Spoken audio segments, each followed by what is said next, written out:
Cerita ini tentang perang antara Federasi Bumi dengan pasukan dari luar angkasa yang bernama Zeon. Para Zeon ini juga manusia yang tinggal di bumi, tetapi karena buminya sudah overpopulasi, jadinya sebagian penduduk bumi tinggal di stasiun luar angkasa yang bernama koloni. Dalamnya itu macam bumi lah. Yang memulai perang adalah Zeon. Alasannya nggak dijelaskan, jadi yang tahu komen di bawah ya.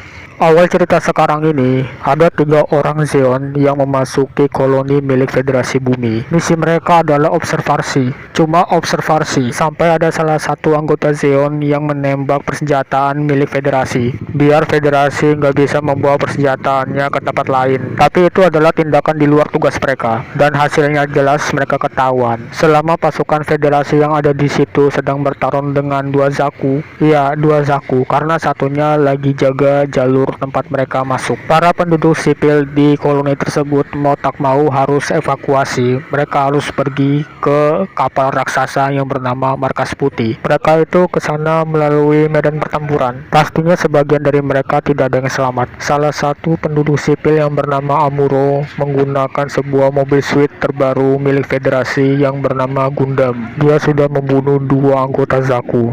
Sesudah itu Amuro pergi ke Markas Putih. Bagi Zeon, Gundam itu adalah Project V, proyek pembuatan senjata baru dari Federasi Bumi. Setelah semua penduduk sipil berada di dalam Markas Putih, Amuro dipilih oleh Braix, seorang anggota Federasi Bumi, untuk melindungi Markas Putih. Amuro menjadi pilot Gundam.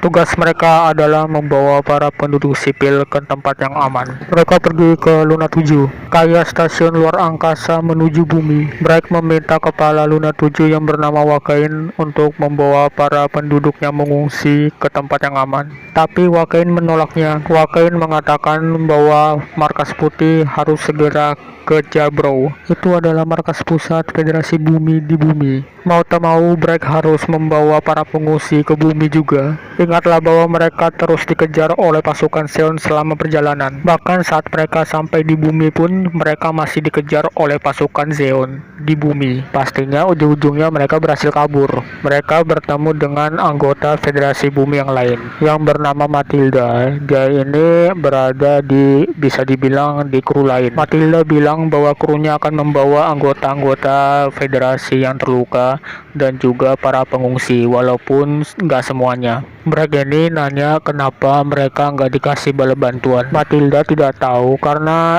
dia kesini cuma menjalankan tugasnya. Habis itu mereka dikejar lagi oleh pasukan Zeon. Sekarang ini pasukan Zeon yang menyerang mereka dipimpin oleh Garma Zabi. Zabi adalah keluarga yang memiliki Zeon. Bisa dibilang mereka lah yang mendirikan Zeon itu sendiri, dan Garma adalah salah satu anggota keluarga tersebut. Pada akhirnya ujung-ujungnya mereka berhasil menahan serangan dari Zeon. Salah satu penyebabnya pun juga adalah karena Garma yang sudah ditipu oleh Char. Char bisa dibilang adalah salah satu komandan dari Zeon dan juga temannya si Garma. Gara-gara ditipu Char inilah Garma sampai mati ditembak oleh Markas Putih. Habis itu mereka bertemu lagi dengan kru Matilda. Krunya pun memperbaiki Markas Putih. Matilda bertanya kepada Braix, apakah Braix tahu apa itu Neotype? Braix tidak tahu. Matilda berkata bahwa itu adalah hal yang sedang dicari oleh Zeon. Ada yang mengatakan bahwa Neotype itu adalah seseorang yang memiliki kekuatan seperti Esper.